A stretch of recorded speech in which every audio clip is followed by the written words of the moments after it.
നമസ്കാരം. വാർത്തകൾ വായിക്കുന്നത് ഷാജി കടക്കൽ. ഡൽഹിയിൽ നടന്നത് ഭീകരവാദ നീക്കമെന്ന് കേന്ദ്ര സർക്കാർ. സ്ഫോടനത്തിന് പിന്നിൽ ഗൂഢാലോചന നടത്തിയവരെ നിയമത്തിന് മുന്നിൽ കൊണ്ടുവരുമെന്ന് പ്രധാനമന്ത്രി നരേന്ദ്രമോദി വ്യക്തമാക്കി.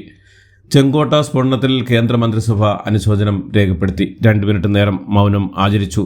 ദേശവിരുദ്ധ ശക്തികളാണ് സ്ഫോടനത്തിന് പിന്നിലെന്ന് മന്ത്രിസഭ ചൂണ്ടിക്കാട്ടി. ഇവരെ കണ്ടെത്താൻ നിർദ്ദേശം നൽകിയെന്നും ഭീകരതയ്ക്കെതിരെ ഒരു വിട്ടുവീഴ്ചയും ഉണ്ടാവില്ലെന്നും കേന്ദ്രമന്ത്രി ഐഷ്ണവ് വൈഷ്ണവ് പറഞ്ഞു. സാഹചര്യങ്ങൾ വിലയിരുത്താൻ പ്രധാനമന്ത്രി നരേന്ദ്രമോദിയുടെ അധ്യക്ഷതയിൽ ചേർന്ന കേന്ദ്ര മന്ത്രിസഭാ യോഗത്തിന് പിന്നാലെയാണ് പ്രതികരണം. ഡൽഹിയിലെ നീചമായ ഭീകരാക്രമണമാണെന്നും അവരെ സഹായിച്ചവരെയും സ്പോൺസർമാരെയും നിയമത്തിന് മുന്നിൽ കൊണ്ടുവരുമെന്നും കേന്ദ്ര മന്ത്രിസഭ പാസാക്കിയ പ്രമേയത്തിൽ വ്യക്തമാക്കുന്നു. അതേസമയം സ്ഫോടനത്തിൽ പരിക്കേറ്റവരെ കാണാൻ പ്രധാനമന്ത്രി നരേന്ദ്രമോദി LNJP ആശുപത്രിയിൽ എത്തി. വാർത്തകൾ വിശദമായി. ഡൽഹിയിലെ ചെങ്കോട്ട സ്ഫോടനത്തിൽ പ്രതികൾ ഉപയോഗിച്ചിരുന്ന 2ാമത്തെ കാർ കണ്ടെത്തി. ചുവന്ന എക്കോ സ്പോർട്സ് കാറാണ് കണ്ടെത്തിയത്. ഫരീദാബാദ് പോലീസാണ് വാഹനം പിടികൂടിയത്. DL10 CK 0458 എന്ന നമ്പർ കാറാണ് പോലീസ് കണ്ടെത്തിയത്. കണ്ടവാലി ഗ്രാമത്തിൽ പാർക്ക് ചെയ്ത നിലയിലായിരുന്നു കാർ. അതേസമയം സ്ഫോടനത്തിന്റെ പശ്ചാത്തലത്തിൽ ദില്ലി നഗരത്തിൽ ഉടനീളം ജാഗ്രതാ നിർദ്ദേശം നൽകിയിരിക്കുകയാണ് പോലീസ്. സംസ്ഥാനത്തെ തദ്ദേശ സ്ഥാപനങ്ങൾക്കുള്ള തെരഞ്ഞെടുപ്പിന് നാളെ മുതൽ നാമനിർദ്ദേശ പത്രികകൾ സ്വീകരിക്കും.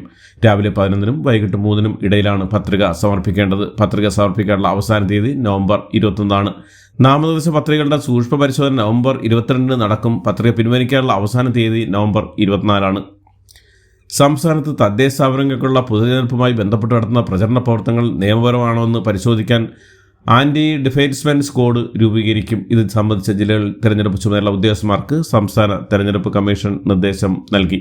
സ്ക്വാഡിന്റെ പ്രവർത്തനങ്ങൾക്ക് മാർഗനിർദ്ദേശങ്ങൾ പുറപ്പെടുവിച്ചു ഉത്തരവിട്ടു. തീവ്ര വോട്ടർ പട്ടിക പരിഷ്കരണത്തിൽ സഹകരിക്കാൻ കോൺഗ്രസ്. ഓരോ നിയോജക മണ്ഡലത്തിന്റെയും ചുമതല ഓരോ KPC ജനറൽ സെക്രട്ടറിമാർക്ക് നൽകാൻ KPC ഭാരവാഹി യോഗത്തിൽ തീരുമാനമായി.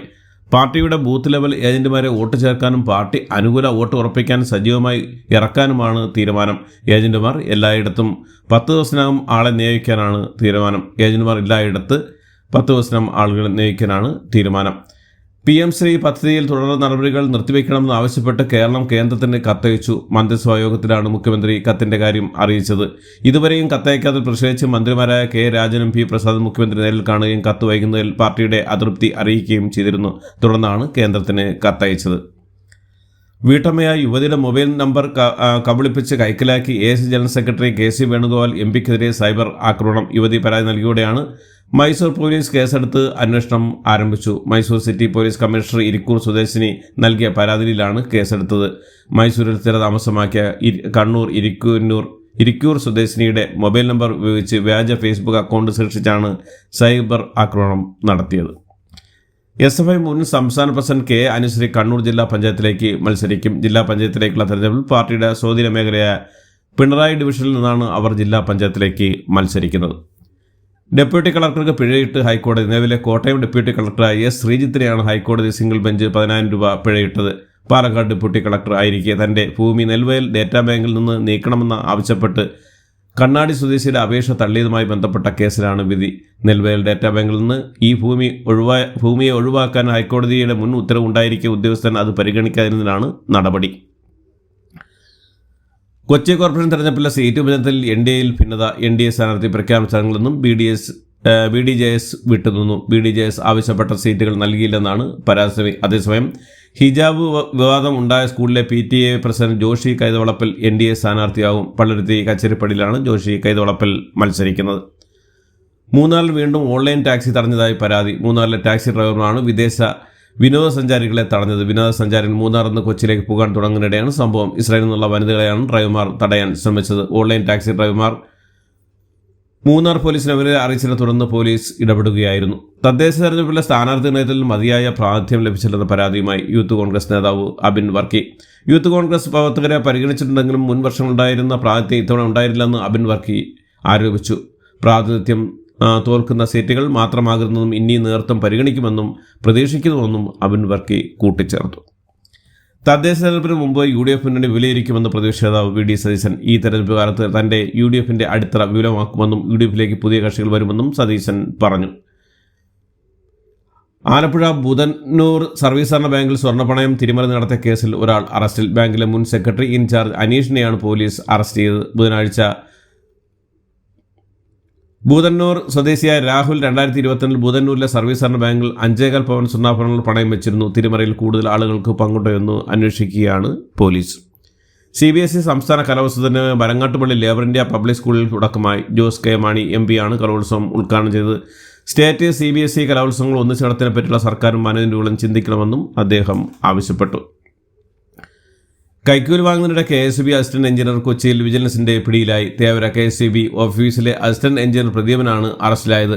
പനമ്പള്ളി നഗറിൽ നിർമ്മാണം നടക്കുന്ന 4 നില അപ്പാർട്ട്മെന്റിലെ താൽക്കാലിക വൈദ്യുതി കണക്ഷൻ സ്ഥിരപ്പെടുത്താനാണ് പ്രദീപൻ 1 ലക്ഷം രൂപ കൈക്കൂലി ആവശ്യപ്പെട്ടത്. തുടർന്ന് കെട്ടിട ഉടമ വിജിലൻസിനെ സമീപിക്കുകയായിരുന്നു. ആദ്യ ഗഡുവായി 90,000 രൂപ കൈമാറുന്നതിനിടെയാണ് പ്രദീപനെ വിജിലൻസ് അറസ്റ്റ് ചെയ്തത്.